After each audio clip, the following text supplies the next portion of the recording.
Crimen y castigo, novela en 6 partes con un epílogo. Traducción Fernando Otero Macías. Autor Fyodor M. Dostoyevsky. Ediciones Alba. Nota al texto. Crimen y castigo, la primera de las grandes novelas de Fyodor Mikhailovich Dostoyevsky, 1821-1881, y seguramente la más conocida de todas ellas, con permiso de los hermanos Karamazov, 1880, se publicó por entregas en la revista Ruskit Vestnik, El Mensajero Ruso, entre enero y diciembre de 1866. En 1867, en San Petersburgo, apareció la primera edición independiente, en 2 tomos. En ella, el autor llevó a cabo diferentes correcciones estilísticas y abrevió algunos pasajes, pero sobre todo modificó la distribución de las partes y capítulos de la obra. Si en la versión de la revista la novela aparecía dividida en 3 partes, en esta primera edición en forma de libro presenta ya la estructura definitiva en 6 partes y un epílogo. Con todo, ni los cambios introducidos en esta edición, ni los que se realizaron en la de 1877, la última publicada en vida del autor, acabaron totalmente con las inconsistencias y contradicciones que se pueden detectar en el texto. Entre otras cosas, y aparte de cierta confusión cronológica, que en ocasiones puede desconcertar, al tratarse de una narración donde los acontecimientos se suceden vertiginosamente en el plazo de unos pocos días, nos topamos con algunos despistes, nada raros en Dostoyevsky, como el de llamar, por ejemplo, Lida o Lidochka a una de las hijas de los Marmeladov en la segunda parte de la novela para convertirla en Lenia cuando el personaje reaparece en la 5ª parte. No debió de ser sencilla para el novelista la decisión de colaborar con Ruskit Vestnik. Se trataba sin duda de una revista literaria de gran prestigio, donde habían publicado a autores de la talla de Tolstoy, Turgenev o Saltykov-Shchedrin, entre otros. Sin embargo, las relaciones de Dostoyevsky con el editor de la publicación, el crítico Mikhail Nikiforovich Katkov, eran muy tirantes desde hacía años. Se habían producido algunas enconadas disputas entre ambos, y además Katkov había rechazado en 1859 la publicación de la novela La aldea de Stepachkikovo y sus habitantes, del propio Dostoyevsky.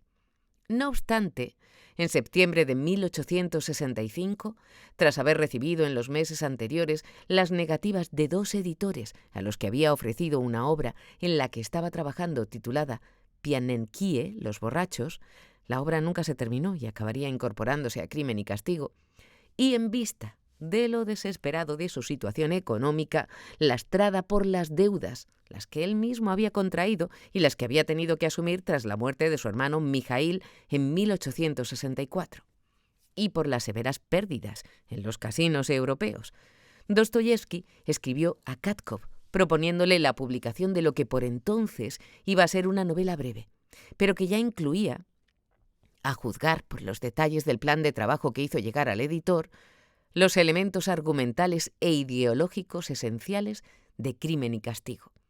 Aunque aún hubo ciertos problemas de comunicación entre autor y editor, Dostoyevsky, por ejemplo, no recibió la confirmación definitiva de la publicación de la novela hasta mediados de enero de 1866, unos días antes de la aparición de la primera entrega. Lo cierto es que la colaboración fue beneficiosa para ambas partes, y el novelista, de hecho, seguiría publicando en Ruskit Vestnik hasta el fin de sus días.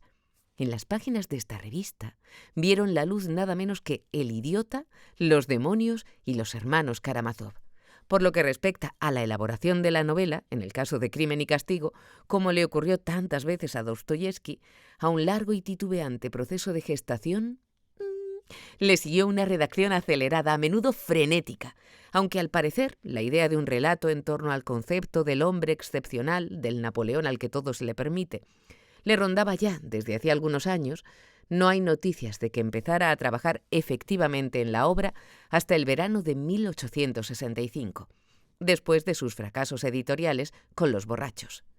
Dostoyevsky escribió una primera versión de la obra en la ciudad alemana de Wiesbaden, en cuyo casino había perdido hasta el reloj de bolsillo. Esta variante primitiva, de la que nos han llegado abundantes esbozos y fragmentos, se caracteriza por estar escrita en primera persona, en forma de confesión del protagonista, llamado Vasili y aún sin apellido, poco después de haber cometido el crimen. En ella aparecen ya figuras como Marmeladov, rescatado del proyecto de los borrachos.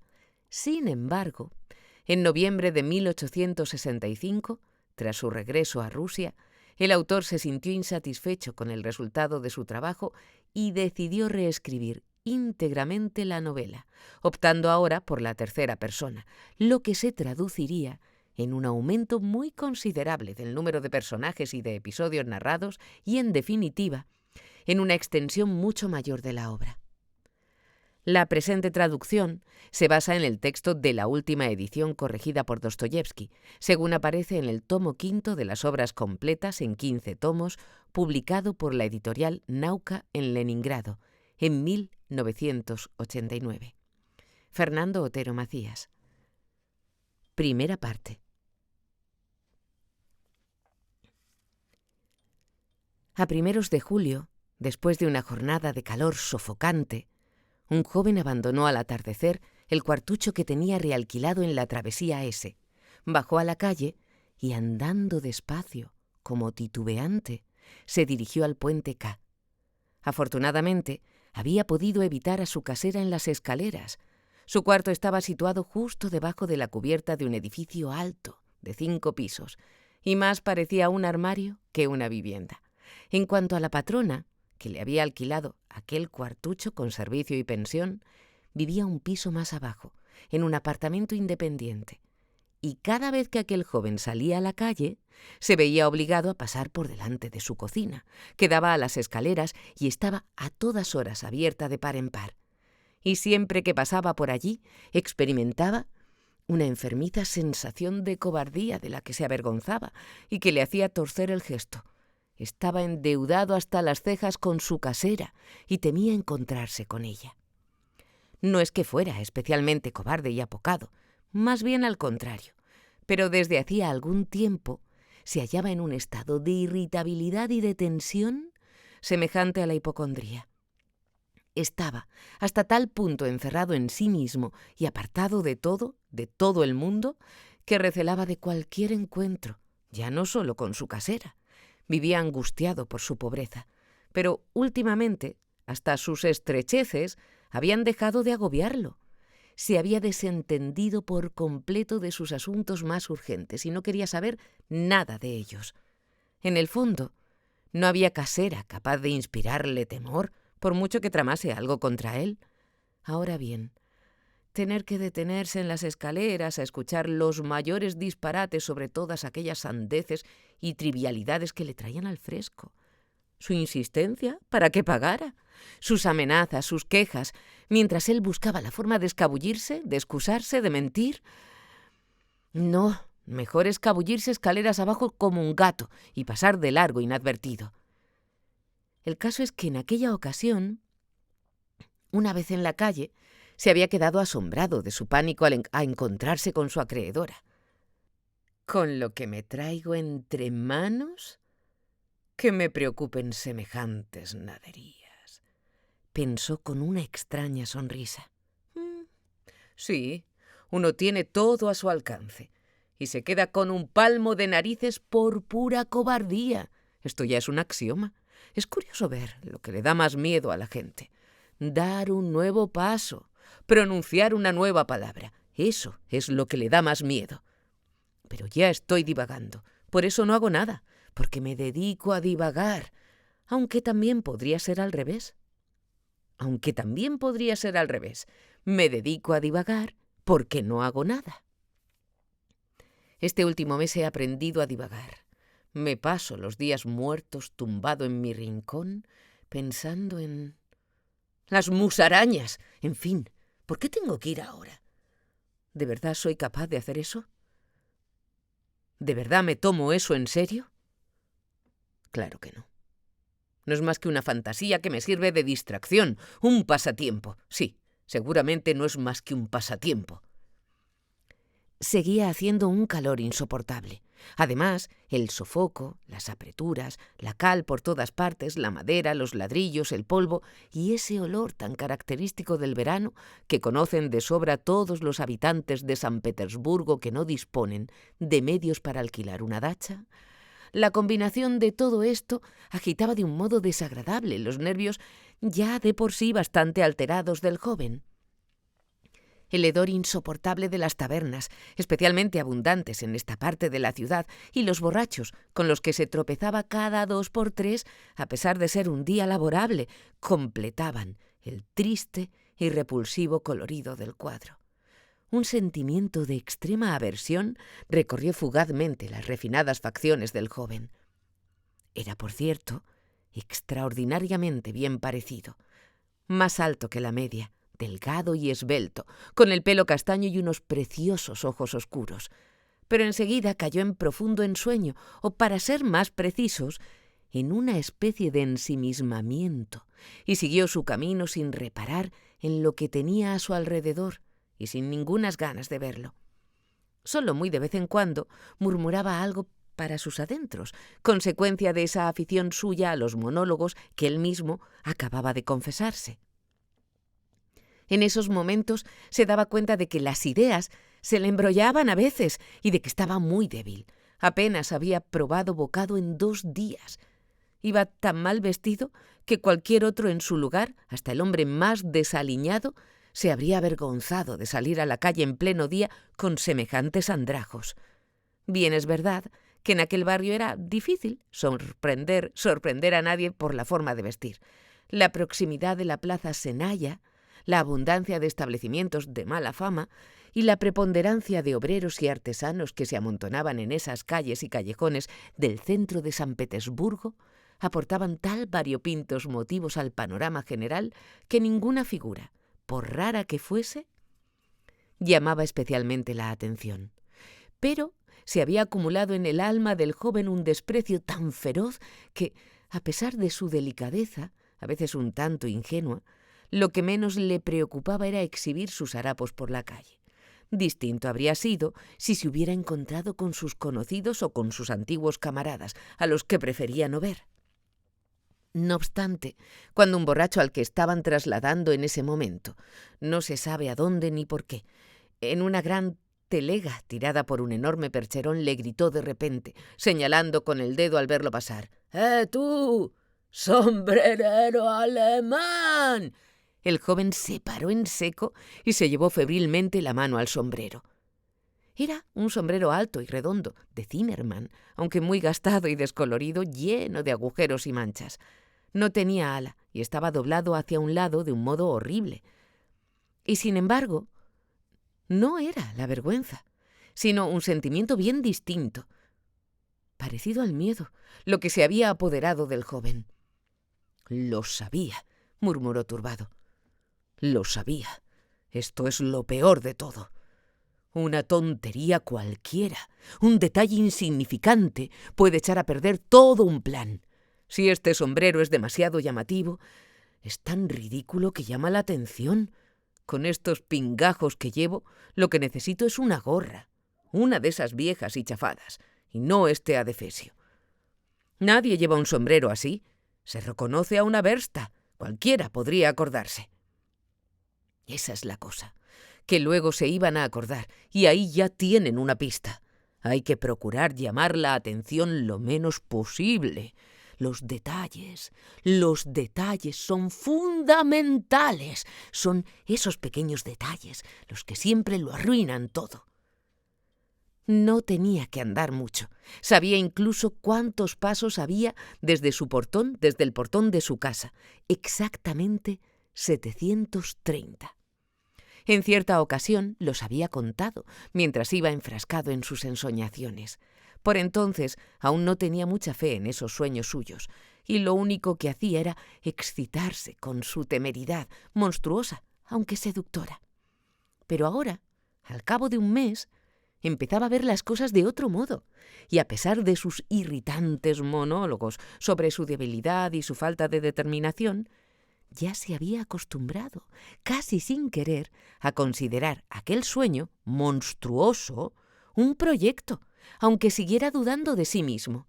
De hecho, en ese momento se dirigía a hacer un ensayo de su proyecto y su agitación iba creciendo más y más con cada paso que daba.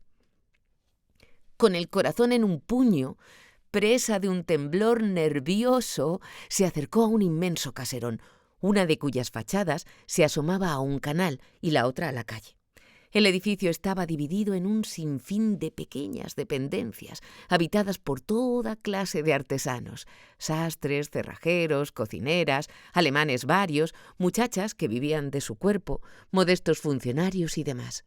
Había un continuo trasiego de gente entrando y saliendo por los 2 portones y en los 2 patios de la casa. Allí trabajaban 3 o 4 porteros.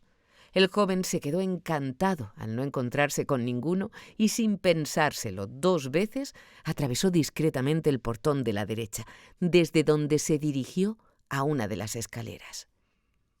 Eran unas escaleras oscuras y angostas, de servicio, pero él ya las conocía y lo tenía previsto. Y aquellas condiciones le venían bien. Con tanta oscuridad no había nada que temer de las miradas indiscretas. Si ahora mismo estoy tan asustado, ¿qué pasaría si de verdad hubiera venido a ocuparme del asunto? No pudo evitar pensar al llegar al 4º piso. Aquí le cerraron el paso unos antiguos soldados que trabajaban como mozos de cuerda y estaban sacando los muebles de una vivienda.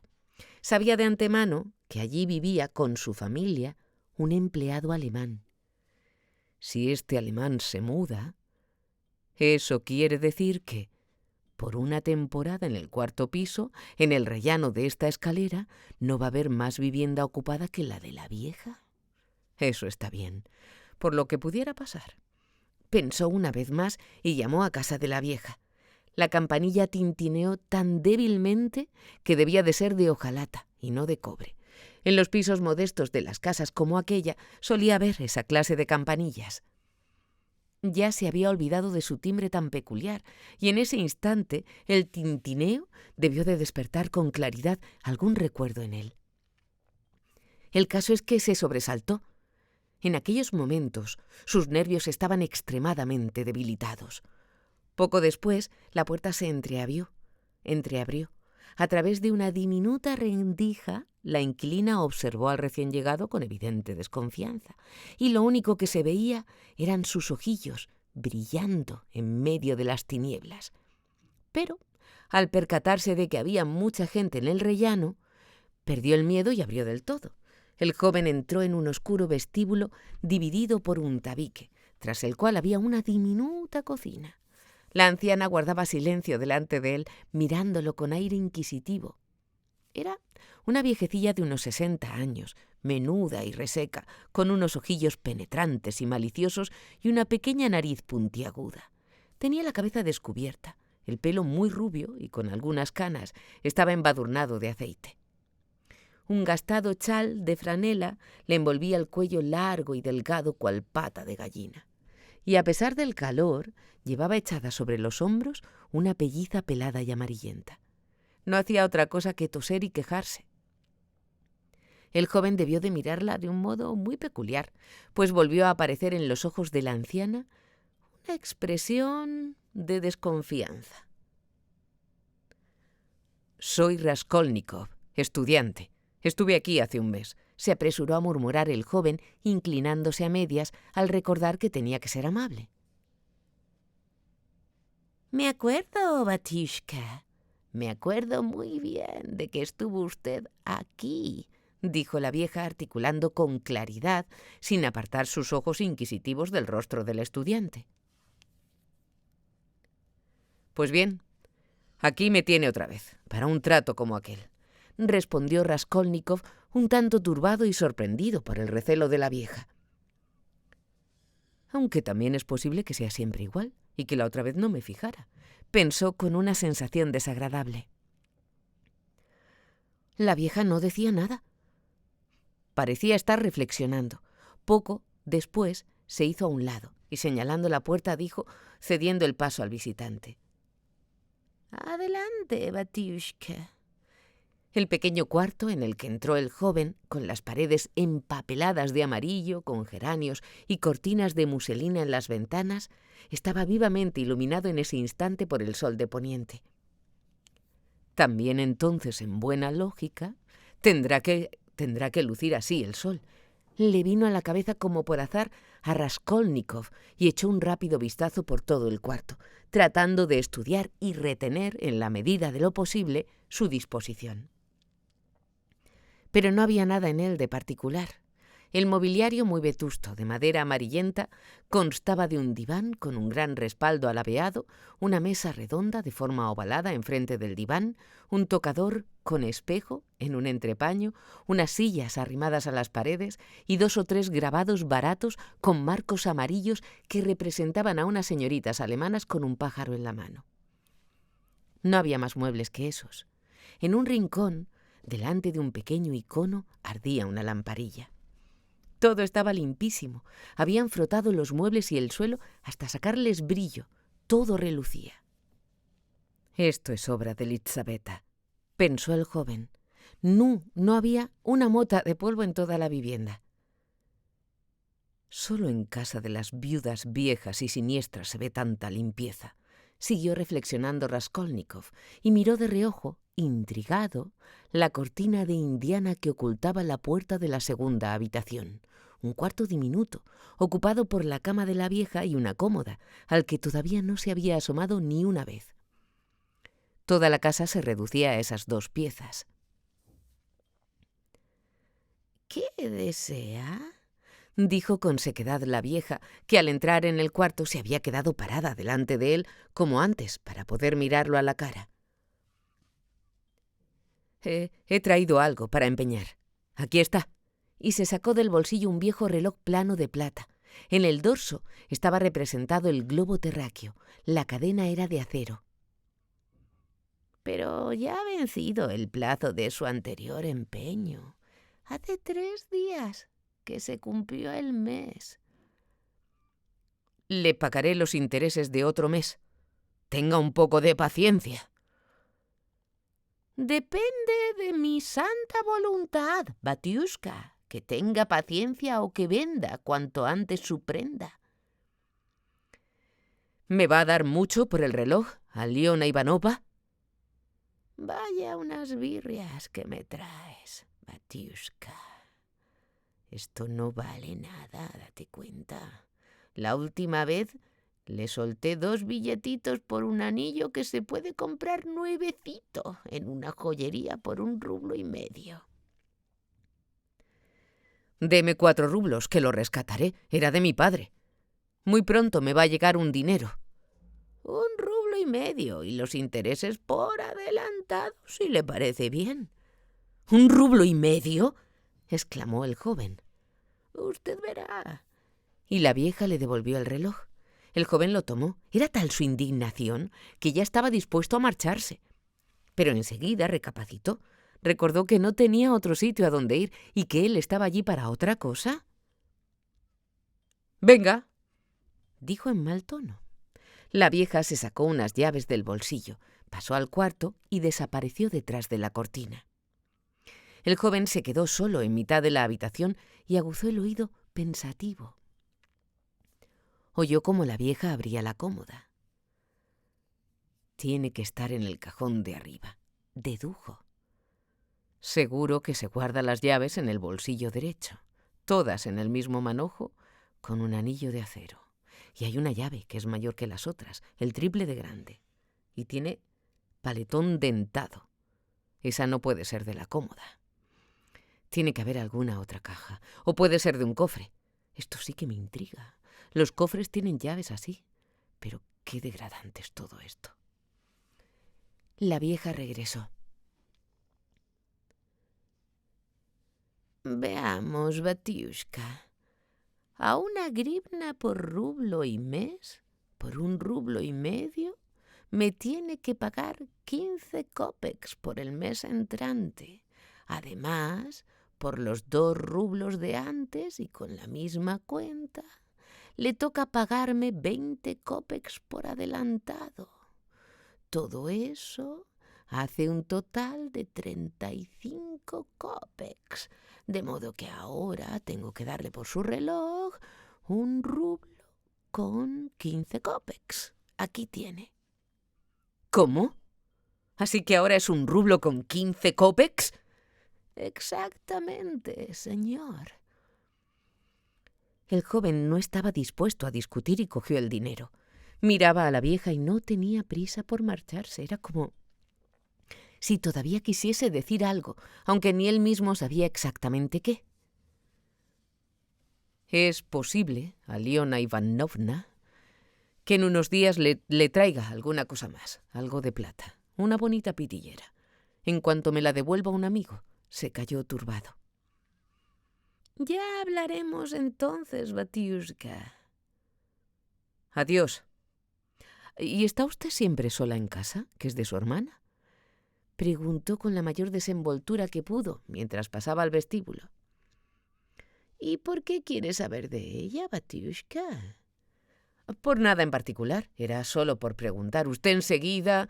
Adiós, Aliona Ivanovna. Raskolnikov salió totalmente confuso. Su confusión no hacía más que aumentar. Mientras bajaba las escaleras, se detuvo varias veces, como si se sintiera repentinamente aturdido. Por fin, una vez en la calle, se dijo: «Dios mío, qué repugnante es todo esto. ¿Será posible? ¿Será posible que yo...? No.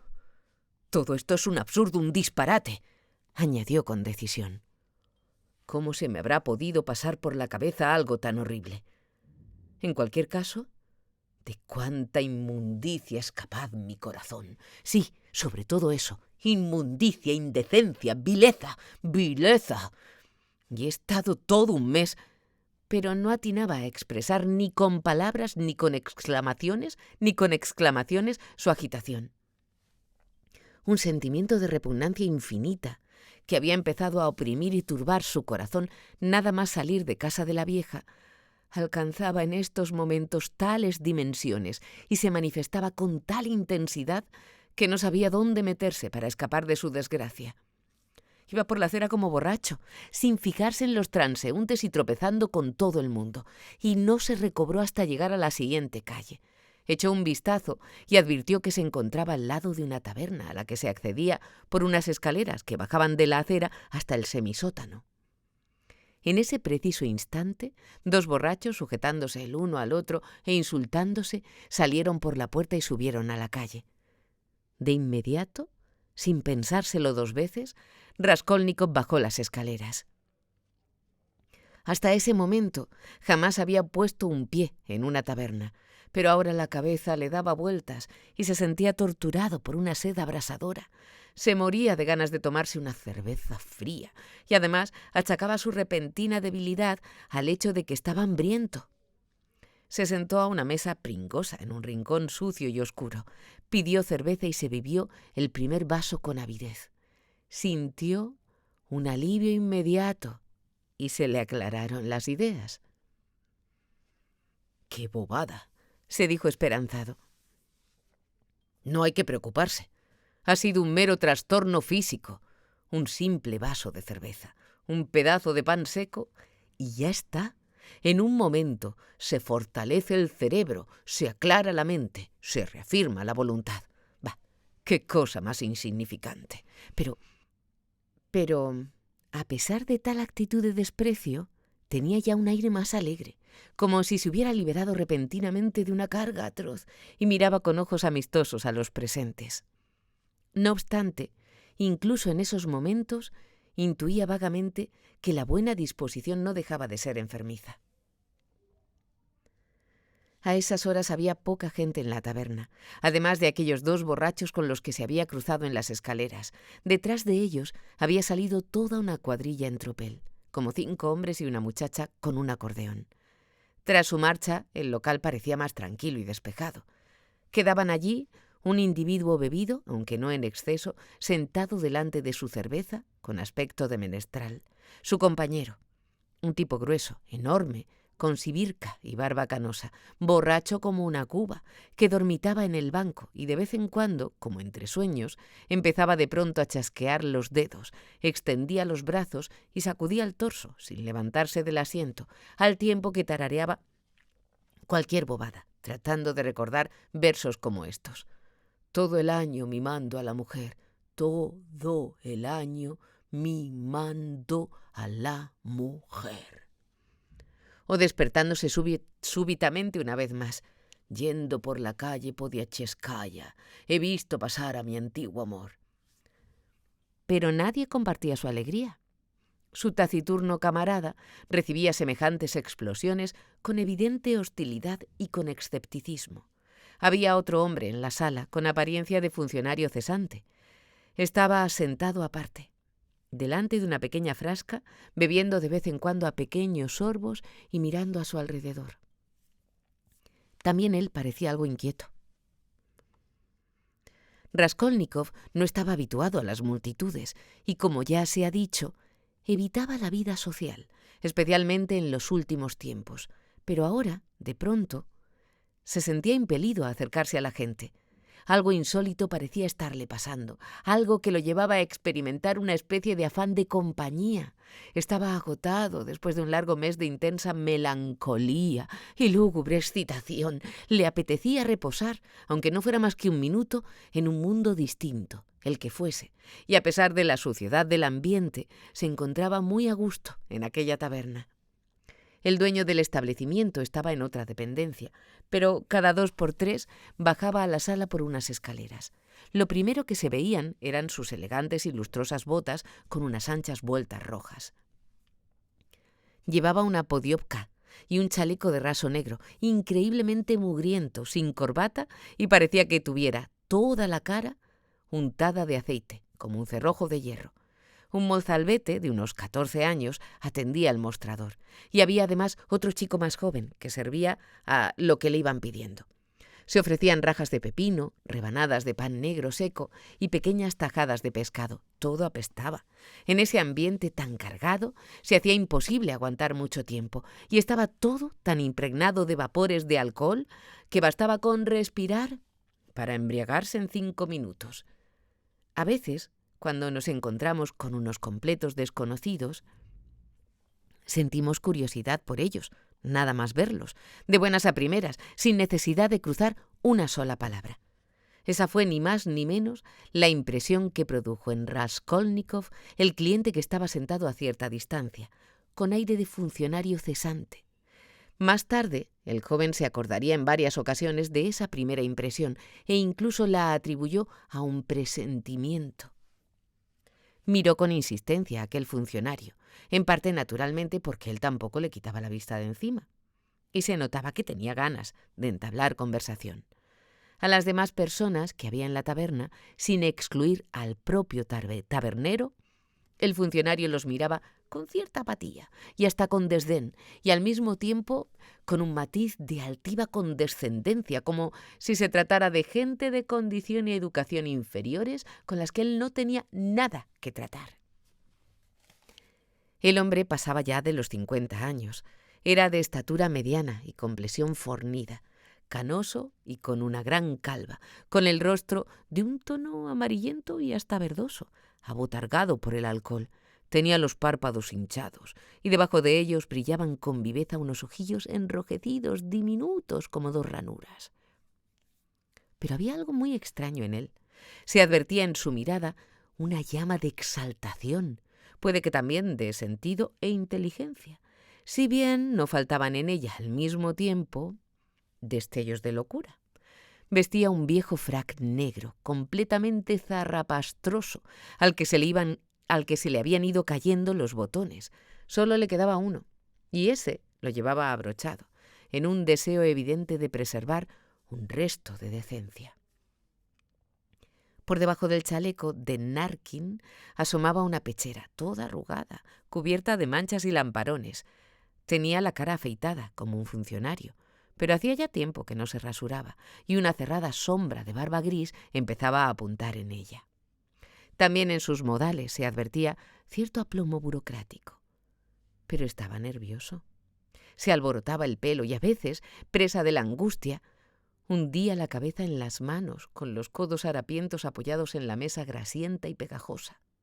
Por fin, miró abiertamente a Raskolnikov y dijo en voz alta y firme: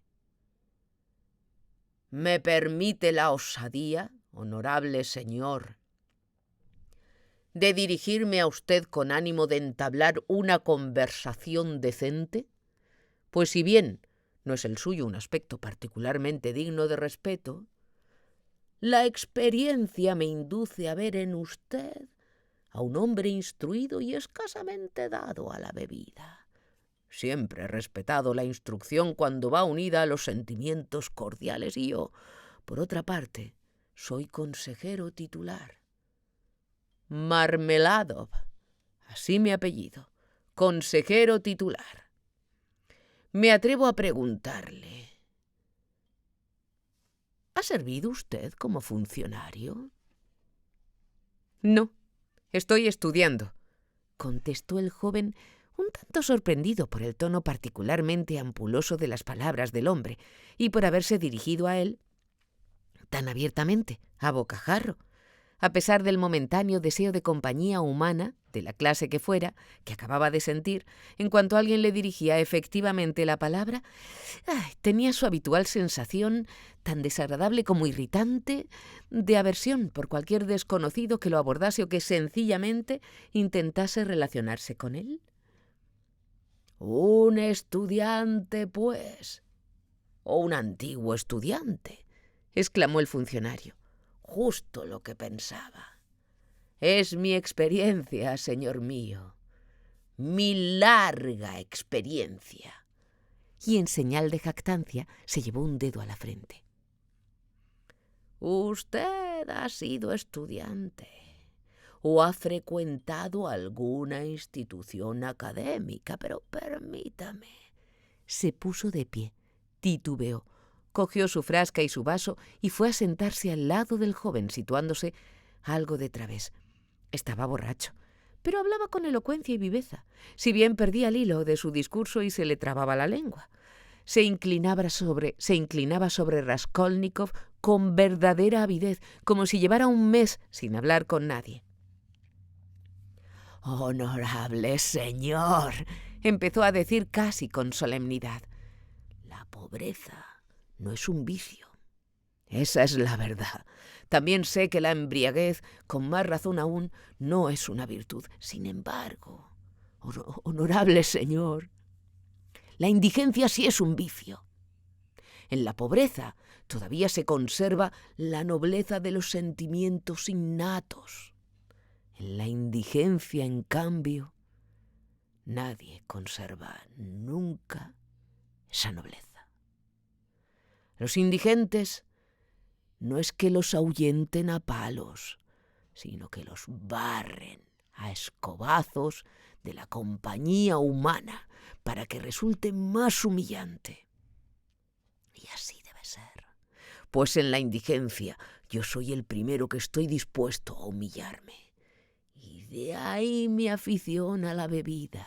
Honorable señor, el mes pasado el señor Lebeziatkovnov le dio una paliza a mi mujer.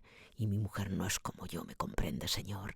Permítame que vuelva a hacerle una pregunta, aunque solo sea por mera curiosidad.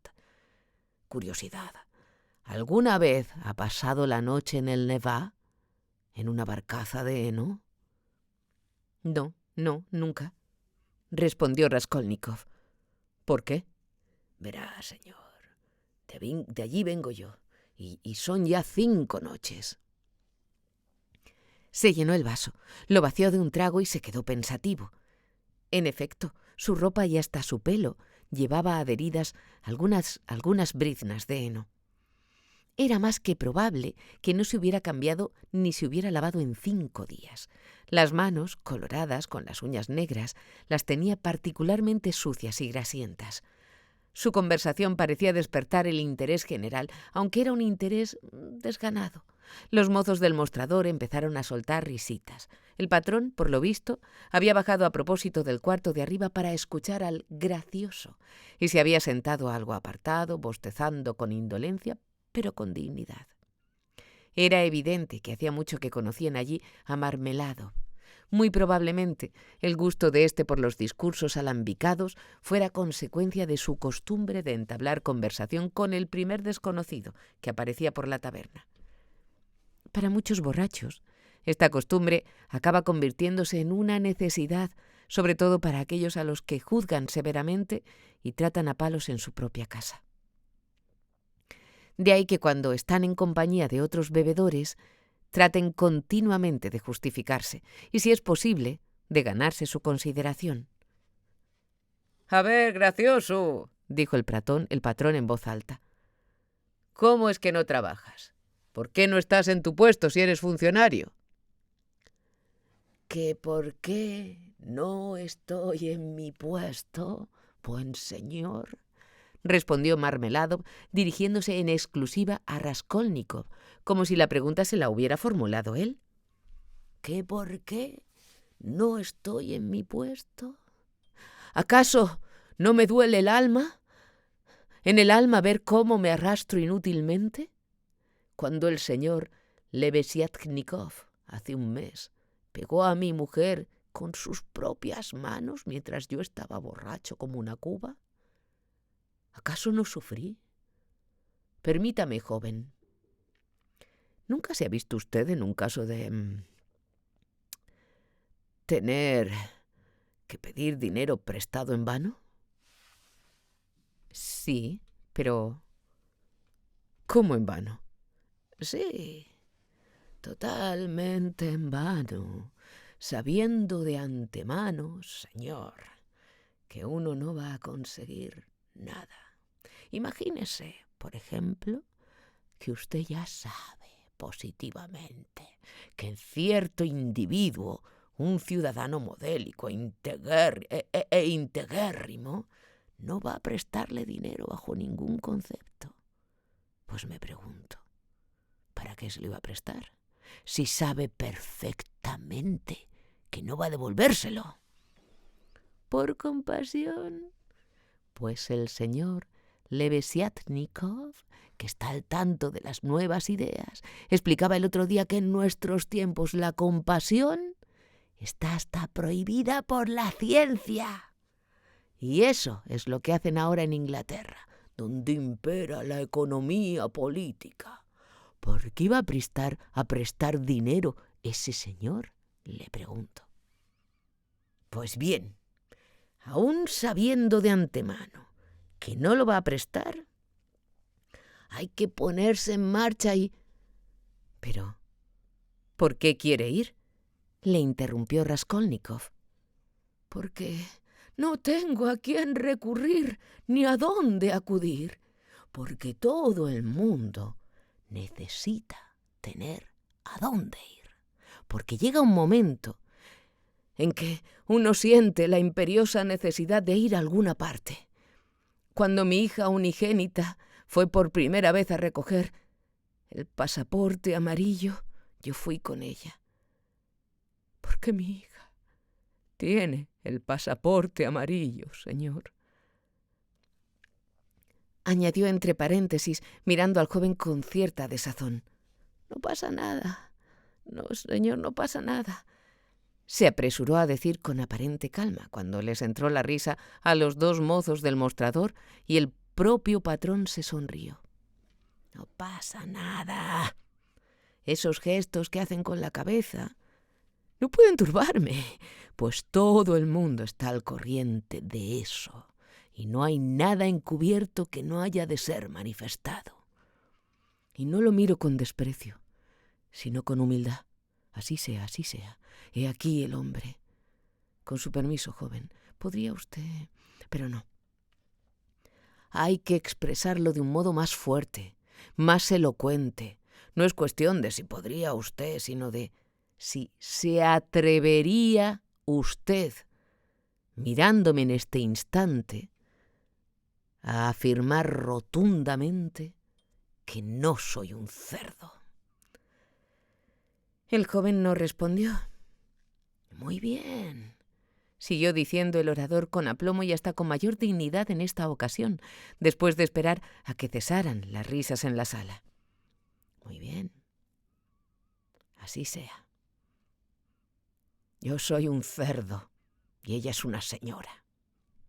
Yo parezco una fiera mientras Katerina Ivanovna, mi mujer, es una persona cultivada, hija de un oficial del ejército. Admitamos que yo soy un canalla, pero ella tiene un gran corazón y está llena de sentimientos refinados por la educación. No obstante, si se hubiese compadecido de mí, honorable señor, todo hombre debería tener un sitio al menos donde lo compadecieran.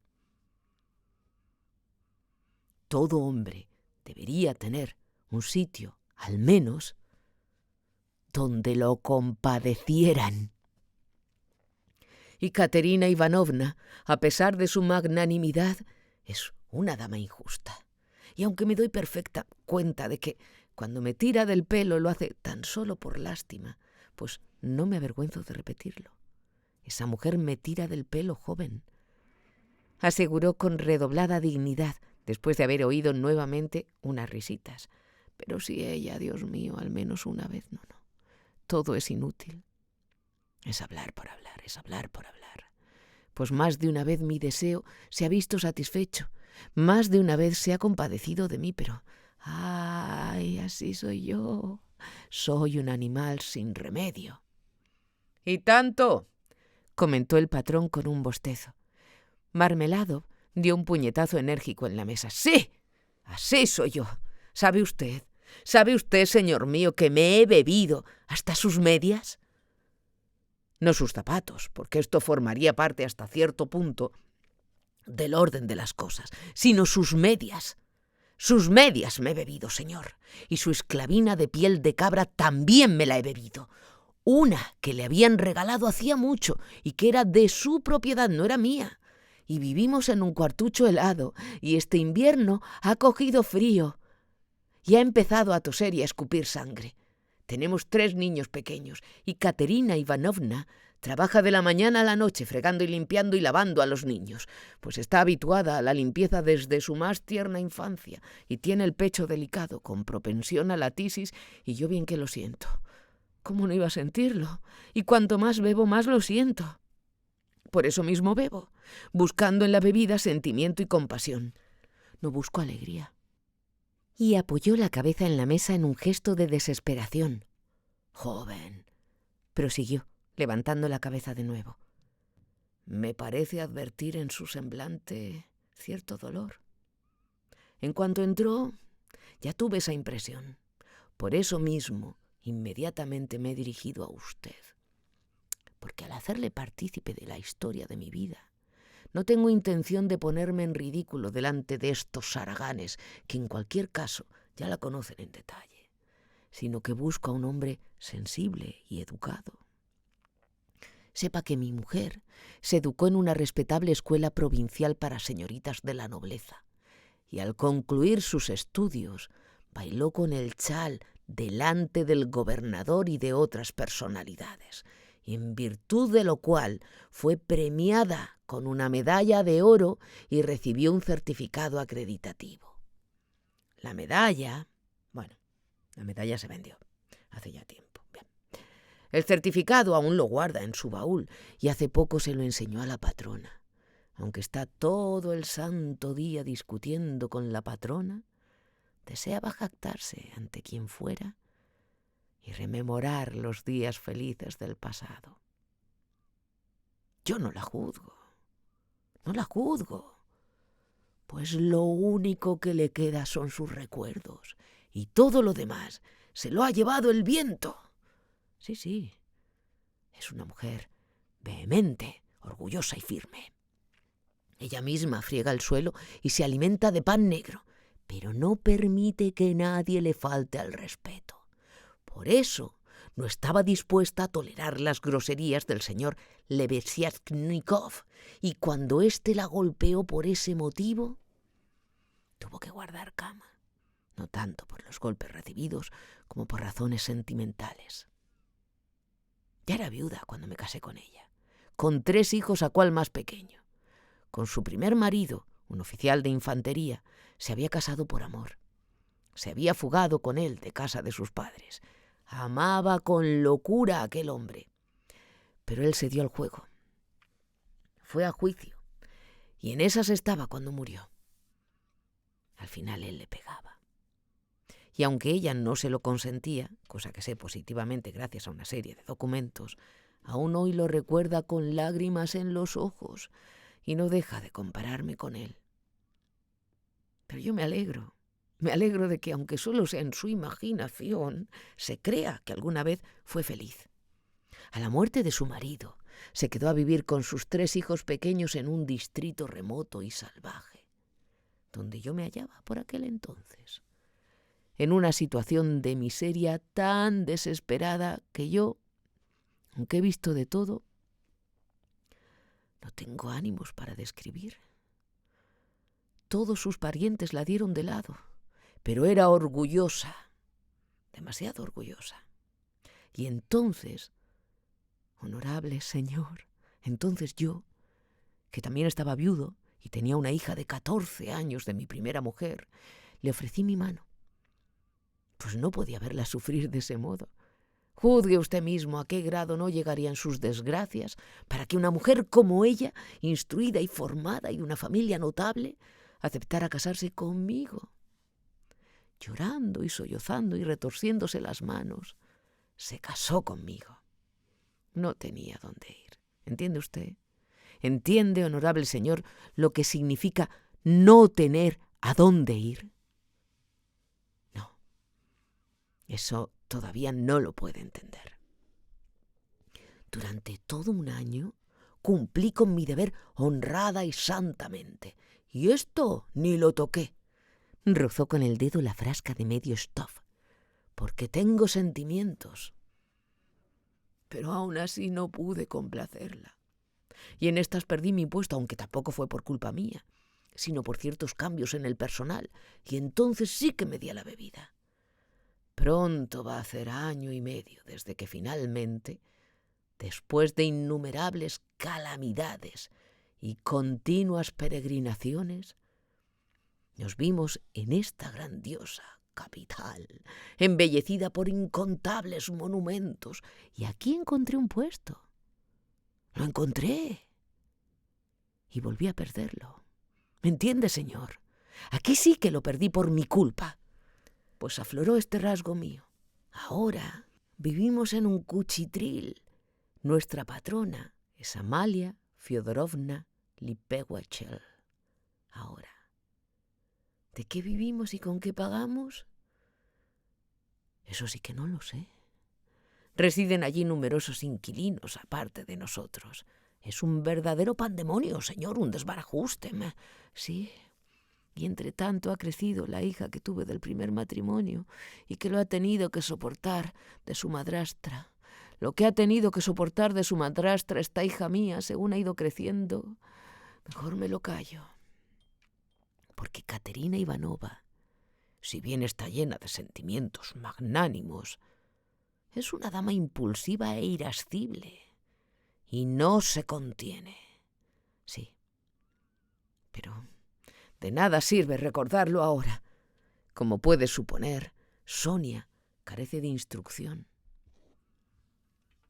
Intenté estudiar con ella, hará como 4 años, geografía e historia universal. Pero como esas materias tampoco son mi fuerte y además no contábamos con buenos manuales, porque teníamos cada libro, bueno, ahora ya no tenemos ni esos, de modo que se ha acabado toda la instrucción. Nos quedamos en Ciro de Persia. Después, una vez alcanzada la edad adulta, ha leído libros de carácter novelesco y últimamente, por mediación del señor Lebeziatnikov, ha leído otro libro, La fisiología de Lewis. ¿Lo conoce usted? Lo ha leído con enorme interés e incluso nos ha dado a conocer algunos pasajes del libro. Ya lo ve. Esta es toda su formación. Pero ahora me permito plantearle, honorable señor, una pregunta por mi cuenta. Una pregunta de índole privada.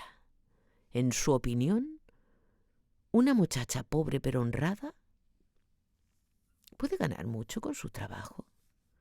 No gana ni 15 kopecks al día, señor, si es honrada y no tiene especiales talentos. Y eso trabajando sin descanso. Y aún hay más. El consejero civil Klopstock, Iván Ivanovich, ¿ha oído hablar de él? No solo no le ha pagado hasta la fecha media docena de camisas de Holanda que cosió para él, sino que incluso la echó con cajas destempladas, dándole de patadas y vilipendiándola, con el pretexto de que los cuellos de las camisas no se ajustaban a las medidas y le quedaban torcidas. Y a todo esto, las pobres criaturas muertas de hambre, y mientras tanto, Katerina Ivanova yendo y viniendo por la habitación retorciéndose las manos con esas manchas rojas que le salen en las mejillas cuando se padece esa enfermedad. Aquí vives de balde, comes y bebes y estás bien caliente. Eso es lo que le dice. ¿Pero qué va a comer y beber? Si hasta los pobres niños se pasan 3 días sin ver un mendrugo de pan. Yo en esos momentos estaba acostado, pues sí. Estaba acostado, borracho, y oía a mi Sonia. Es muy tímida, con esa vocecita tan dulce, rubia, la carita delgada y siempre pálida, que decía: «Pero, Katerina Ivanova, ¿cómo voy a hacer yo algo así?» Y es que Daria Frantsneva, una mujer con muy malas intenciones, sobradamente conocida por la policía, había venido 2 o 3 veces a informarse por mediación de la patrona. «¿Por qué no?», le responde Katerina Ivanova en tono de burla. «¿Qué quieres guardar? Vaya un tesoro». «Pero no la culpe, buen señor, no la culpe». No estaba en su sano juicio en el momento de decirlo, sino en un estado de agitación enferma y teniendo que oír el llanto de los niños que no habían comido. Y además lo dijo más por ofender que en un sentido literal. Porque Katerina Ivanova tiene ese carácter. Y cada vez que a los niños les da por llorar, aunque sea de hambre, enseguida se pone a pegarles. Total, que pasaban de las 5 cuando vi que Soneczka se levantaba, se ponía un pañuelo, se ponía la esclavina y se marchaba de casa para volver antes de las 9. Al volver,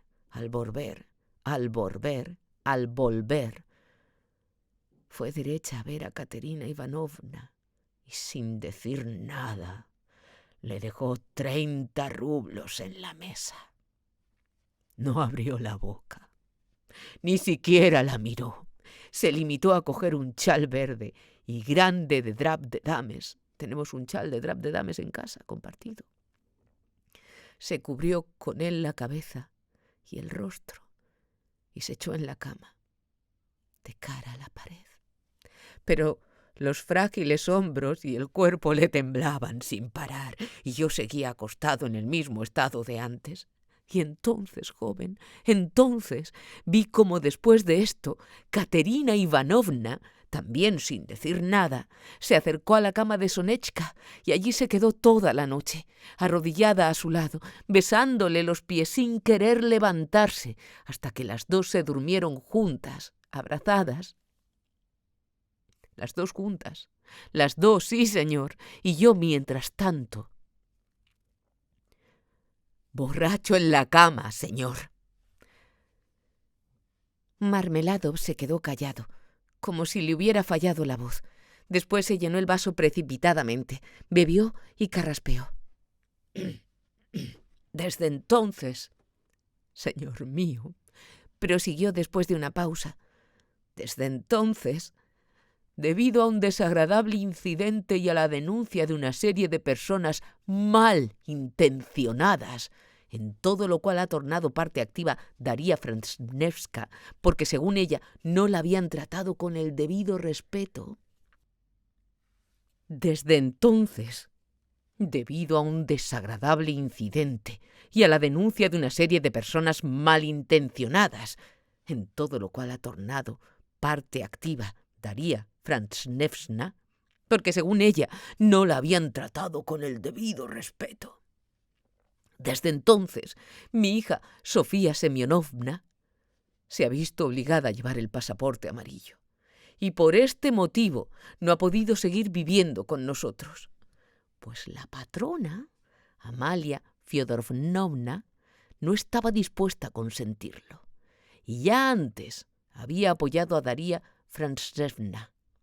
Y en cuanto al señor Lebeziatnikov, toda esa historia de Katerina con Katerina Ivanovna fue por culpa de Sonia.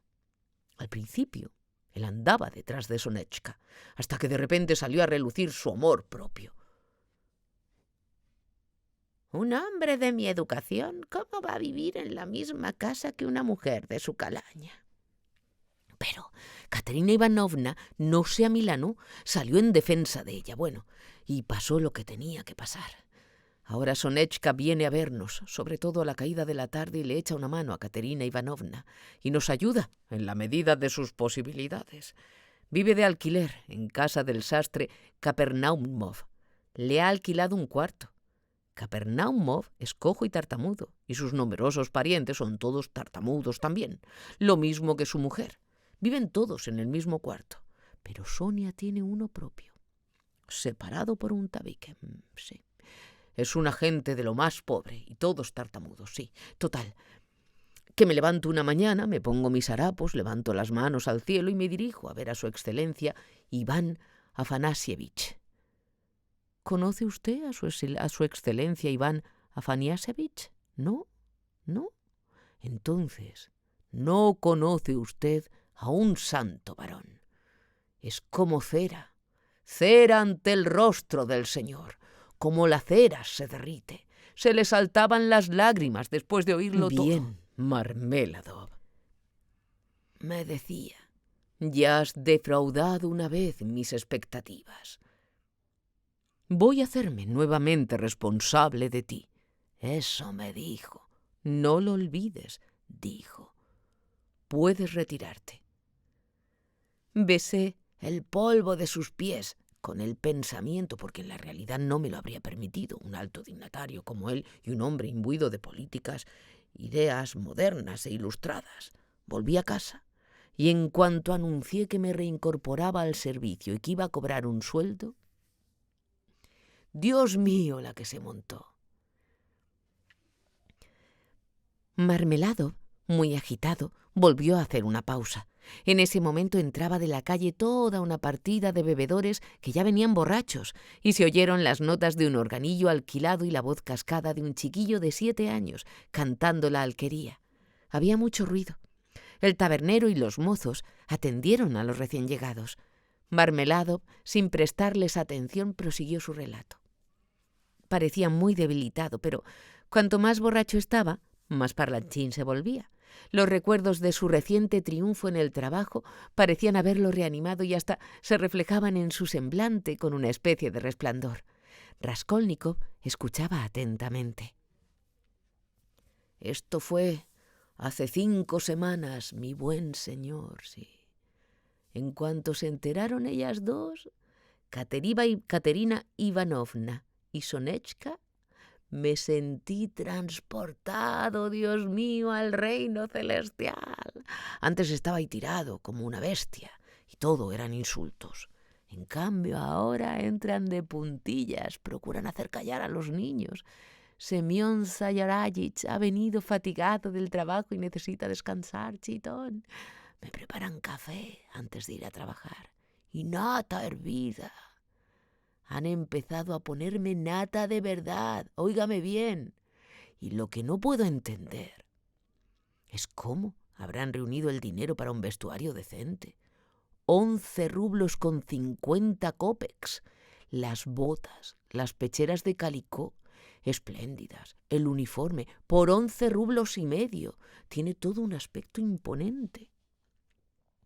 Llego a casa el primer día por la mañana después del trabajo y miro. Katerina Ivanovna había preparado 2 platos, sopa y carne asada con salsa de rábanos, lo nunca visto. No tenía ni un solo vestido, lo que se dice ni uno, señor, pero se arregló como si fuera de visita. Y no es que tuviera con qué hacerse un vestido, es que ellas se apañan con nada. Un peinado, uno de esos cuellos limpios, unos manguitos, y hasta parecía otra persona, más joven y más guapa. Sonechka, mi palomita, se limitaba a ayudarnos con dinero. ¿Por una temporada? Nos decía. No conviene que venga muy a menudo, si acaso alguna vez al ponerse el sol, para que no me vea nadie. ¿Lo estás oyendo? Me echo un rato después de comer y ¿qué diría usted que pasó? Pues que Katerina Ivanovna no se pudo aguantar. No hacía una semana que había tenido una pelea tremenda con nuestra casera, Amalia Fyodorovna. Y ahora va y la invita a una taza de café. 2 horas estuvieron juntas cuchicheando sin parar. Pues sí, Semyon Zayararich tiene ahora trabajo y se gana su sueldo. Y fue a presentarse a su excelencia. Y su excelencia salió a recibirlo. Hizo esperar a los demás y delante de todo el mundo lo tomó de la mano y lo hizo pasar a su despacho. ¿Lo está oyendo? Naturalmente, le dice. Semyon Zayararich, recordando sus servicios y a pesar de su inclinación por esa frívola debilidad, habida cuenta de sus promesas de ahora y habida cuenta, ante todo, de que sin duda, de que sin usted nos ha ido bastante mal, ¿lo está oyendo? ¿Debo confiar ahora en su palabra de caballero? Pues bien, todo esto se lo digo yo. Es invención suya. Y no es que haya sido por ligereza, por el afán de presumir, nada de eso, señor. Ella se lo cree, se distrae con sus propias invenciones, le doy mi palabra, y no se lo reprocho. No, eso no se lo reprocho. Cuando hace 6 días le llevé íntegra mi primera paga, 23 rublos y 40 kopecks, me llamó cielo. «Eres un cielo», me dijo. Y estábamos a solas, ¿me entiende? Y ya ve usted qué encanto tengo yo. ¿Y qué valgo yo como marido? Pues nada, me pellizca un carrillo y me dice: «¡Eres un cielo!». Marmeladov hizo una pausa, trató de sonreír, pero de pronto la barbilla le empezó a temblar, aunque logró controlarse. La taberna, su aspecto depravado, las 5 noches en las barcazas de heno, la frasca, y unido a todo eso, su amor enfermizo por su mujer y su familia, tenían perplejo a su interlocutor. Raskolnikov escuchaba con la máxima atención, pero con una sensación penosa. Lamentaba haber entrado en ese sitio. «Honorable señor, honorable señor», exclamó Marmeladov, ya repuesto. ¿Es posible, oh señor mío, que usted se tome a risa todo esto como les pasa a los demás y lo único que estoy haciendo es molestarle con la estupidez de todos estos detalles insignificantes de mi vida doméstica? Pero yo no me lo tomo a risa, porque puedo sentirlo, y a lo largo de todo aquel día glorioso de mi vida y de toda aquella tarde me entregué a los sueños más volubles, pensando en cómo podía arreglármelas. Tenía que vestir a los niños, devolverle la tranquilidad a mi mujer, arrancar a mi hija unigénita de la indignidad y reintegrarla al seno familiar y mucho más, si se me permite, señor, pero el caso, señor.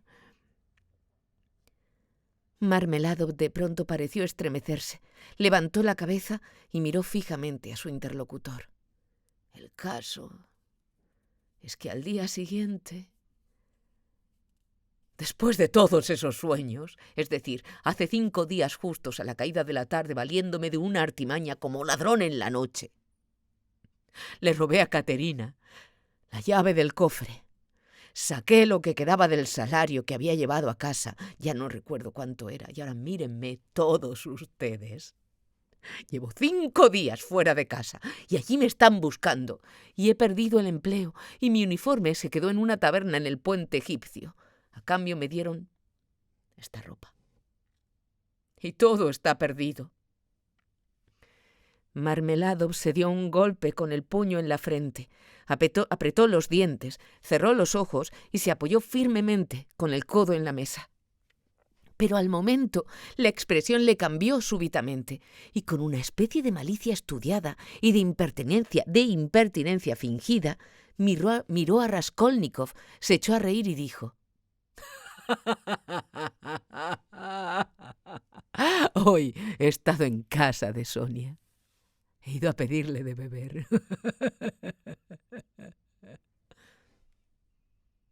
«No me diga que se lo ha dado», gritó uno de los recién llegados y se rió como un descosido. «Pues mire, este medio stuff lo he pagado con su dinero», declaró Marmeladov, dirigiéndose exclusivamente a Raskolnikov.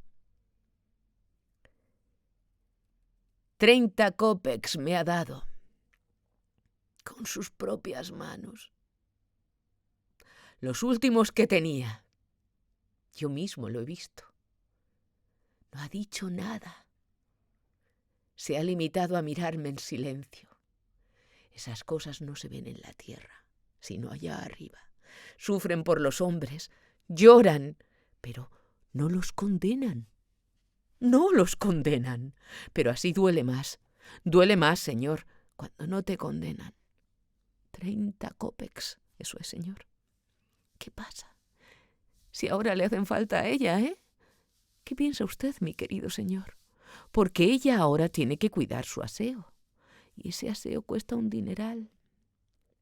Es un aseo especial, ¿me entiende? ¿Me entiende? Y tiene que comprar pomadas. No hay más remedio. Y enaguas almidonadas, zapatos de esos tan garbosos para lucir un poco el pie cuando hay que pasar por encima de un charco.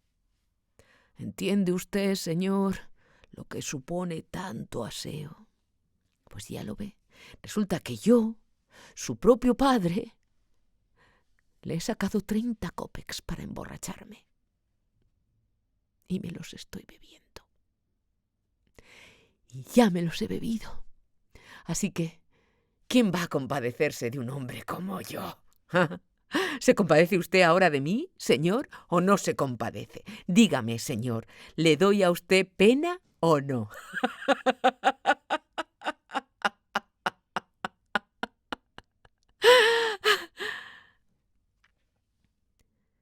Quiso servirse, pero ya no quedaba nada. El medio stuff estaba vacío. «¿Compadecerte por qué?», exclamó el patrón, que había vuelto a acercarse hasta ellos. Se oyeron risas y hasta algunos insultos. Se reían e insultaban los que estaban escuchando y los que no estaban escuchando. Solo necesitaban ver la figura del funcionario cesante. «Compadecerme.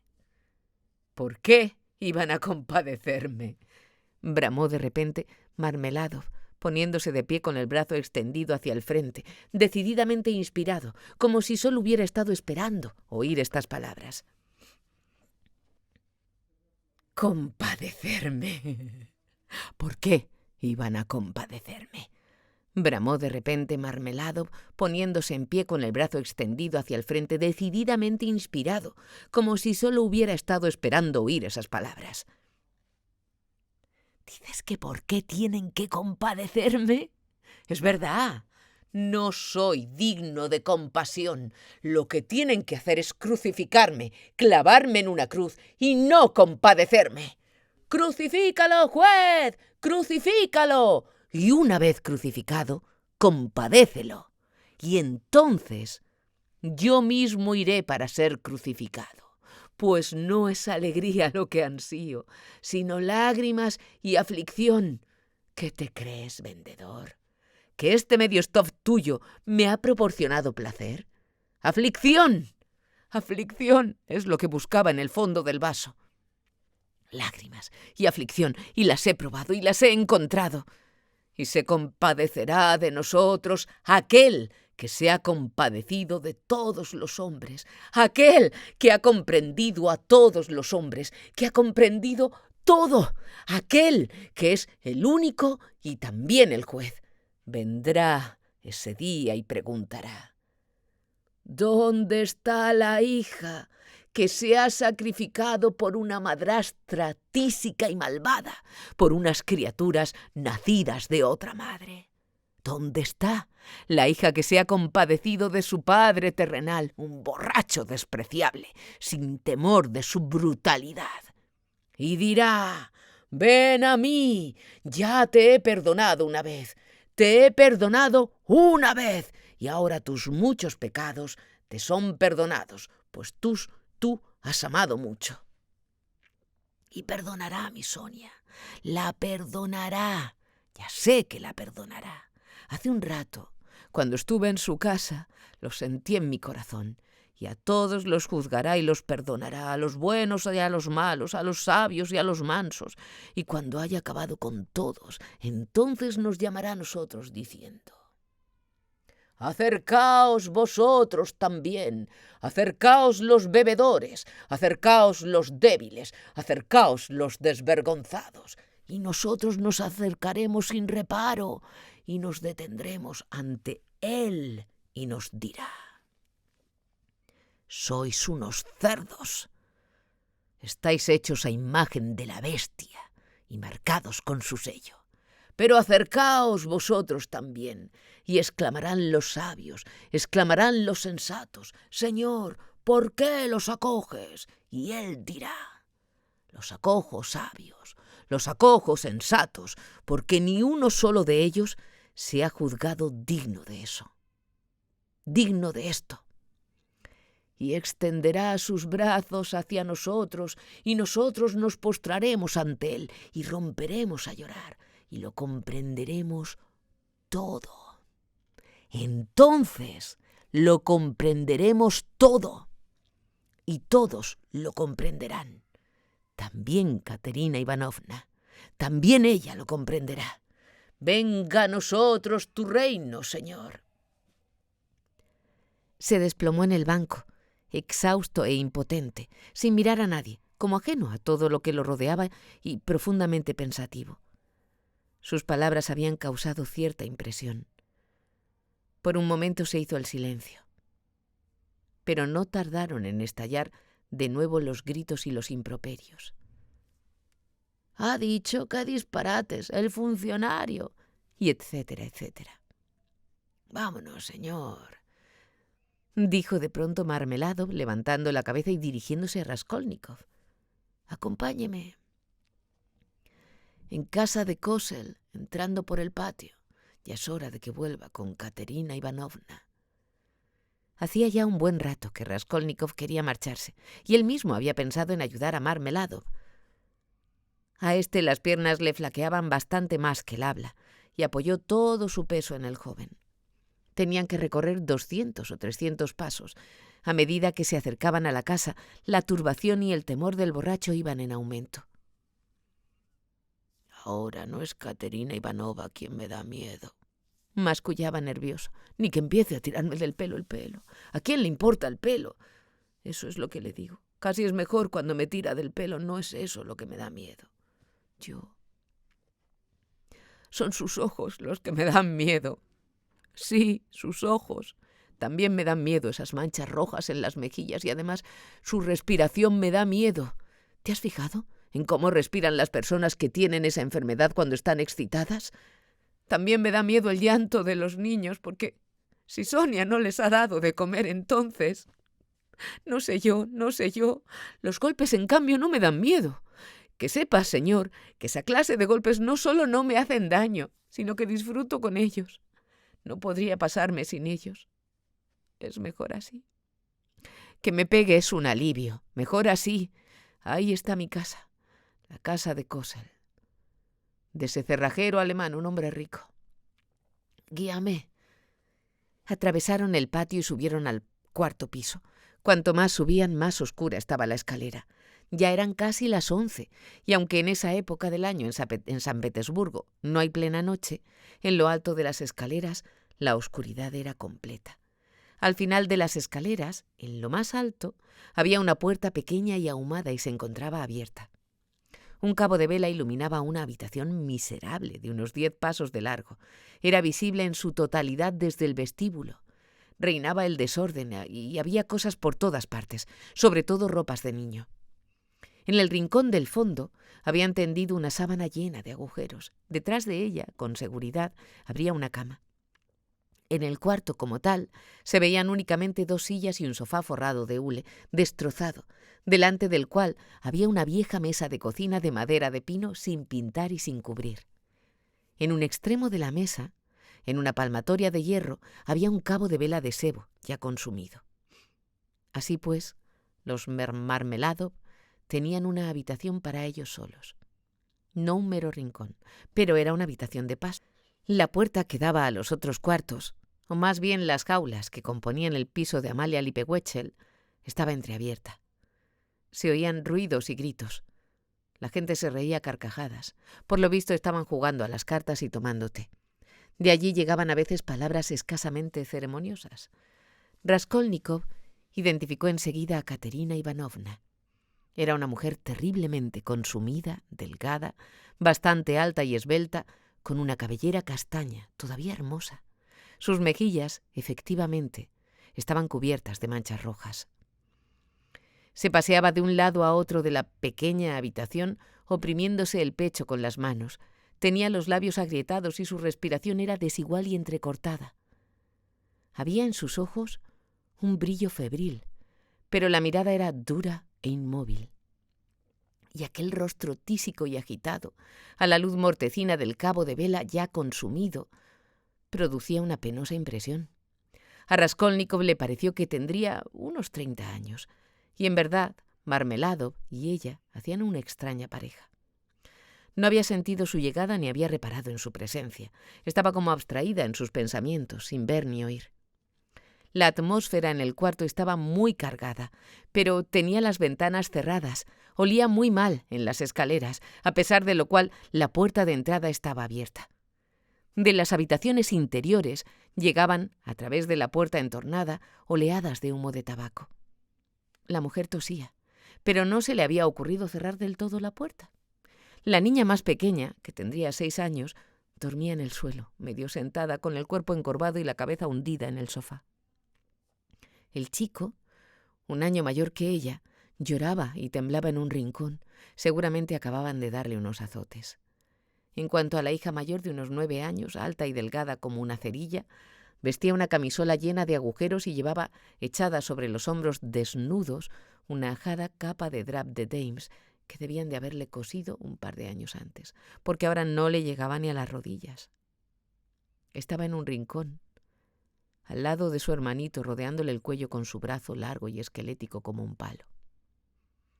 Seguramente estaba consolándolo, susurrándole algo, haciendo todo lo posible para que no se cogiera otro berrinche, y al mismo tiempo vigilaba recelosa a su madre con sus enormes ojos oscuros que parecían aún más grandes en aquella carita demacrada y asustada. Marmeladov, sin entrar en el cuarto, se arrodilló en el mismo umbral y empujó a Raskolnikov para que pasara primero. Al ver a un desconocido, la mujer se quedó parada, con aire distraído, delante de él. Por un instante pareció reaccionar y preguntarse: ¿a qué habrá venido este hombre? Pero enseguida debió de suponer que iría a alguno de los otros cuartos y no tendría más remedio que pasar por el suyo. En vista de lo cual, y sin prestarle mayor atención, se acercó a la puerta de entrada dispuesta a cerrarla y soltó un grito repentino al ver a su marido arrodillado en el umbral. «¡Mira!», exclamó fuera de sí. «¡Pero si ha vuelto! ¡Delincuente! ¡Monstruo! ¿Dónde está el dinero? A ver, enseña lo que llevas en el bolsillo. Si esta no es tu ropa, ¿dónde está tu ropa? ¿Dónde está el dinero? ¡Habla!». Y empezó a registrarle. De inmediato, Marmeladov, sumiso y obediente, extendió los brazos hacia los lados para facilitar la búsqueda. No había ni un kopek. «¿Dónde está el dinero?», gritaba la mujer. «¡Ay, señor, no me digas que se lo ha bebido todo! Si quedaban 12 rublos en el cofre». Y de repente, en un ataque de furia, lo cogió de los pelos y lo metió a rastras en la habitación. El propio Marmeladov aliviaba su carga, reptando humildemente de rodillas. «Esto es un placer para mí, no me hace ningún daño, es un placer honorable, señor», gritaba mientras su mujer lo zarandeaba tirándole del pelo, llegando en algún momento a golpearse la frente contra el suelo. La cría que dormía se despertó y rompió a llorar. El chico del rincón no pudo aguantar más, empezó a estremecerse y a chillar y se arrojó en brazos de su hermana, aterrorizado, a punto de sufrir un ataque. La hermana mayor, adormilada, temblaba como una hoja. «¡Se lo ha bebido todo! ¡Se lo ha bebido todo!», gritaba desesperada la pobre mujer. «Y la ropa no es la suya. Están muertos de hambre, muertos de hambre». Y retorciéndose las manos señalaba a los niños. «¡Ah, qué asco de vida! Y a usted no le dará vergüenza». De repente se encaró con Raskolnikov. «Venir así de la taberna. ¿Has bebido con él? Tú también has bebido con él. ¡Largo de aquí!». El joven se apresuró a marcharse sin decir una palabra. Para colmo, la puerta interior se abrió de par en par y se dejaron ver algunos curiosos. Varios tipos burlones y descarados, tocados con bonete, fumando cigarrillos y pipas, fueron asomando la cabeza. Iban apareciendo figuras con la bata completamente desabrochada o con ropa veraniega, ligera hasta la indecencia.